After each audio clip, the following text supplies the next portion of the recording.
প্রধানমন্ত্রী তারেক রহমান বলেছেন, সরকার পর্যায়ক্রমে নির্বাচনী ইশতেহারের প্রতিটি দফা বাস্তবায়নের মাধ্যমে জনগণের কাছে দেয়া ওয়াদা পূরণ করে রাজনীতিকে এগিয়ে নেওয়ার চেষ্টা করছে। তিনি বলেন, সেবা কোনো করুণা নয়, এটি দায়িত্ব।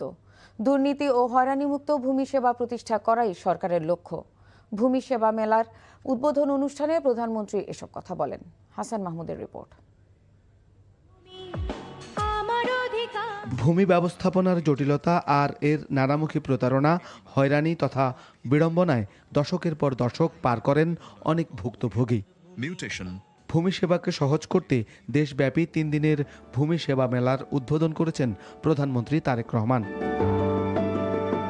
উদ্বোধনী অনুষ্ঠানে প্রধানমন্ত্রী বলেন, এই মেলায় ভূমি জটিলতা থেকে মুক্তিতে বিভিন্ন সেবা পাবে মানুষ। তিনি বলেন, সকল সেবাকে ডিজিটাল করার উদ্যোগ নিয়েছে সরকার, যাতে কমবে হয়রানি।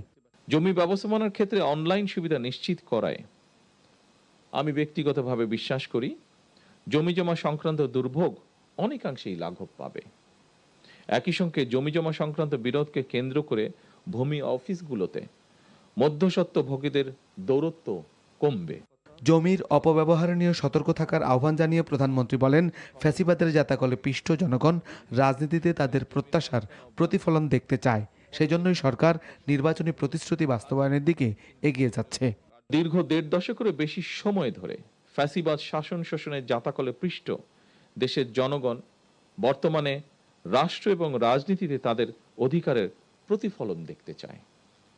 এ কারণেই বর্তমান সরকার রাষ্ট্র পরিচালনার প্রথম সপ্তাহ থেকেই নির্বাচনী ইশতেহার এবং জুলাই সনদের প্রতিটি দফা পর্যায়ক্রমে বাস্তবায়নের দিকে মনোযোগ দিয়েছে। জমি জমা সংক্রান্ত মামলার বিরোধ নিষ্পত্তির উপর গুরুত্ব আরোপ করেন প্রধানমন্ত্রী।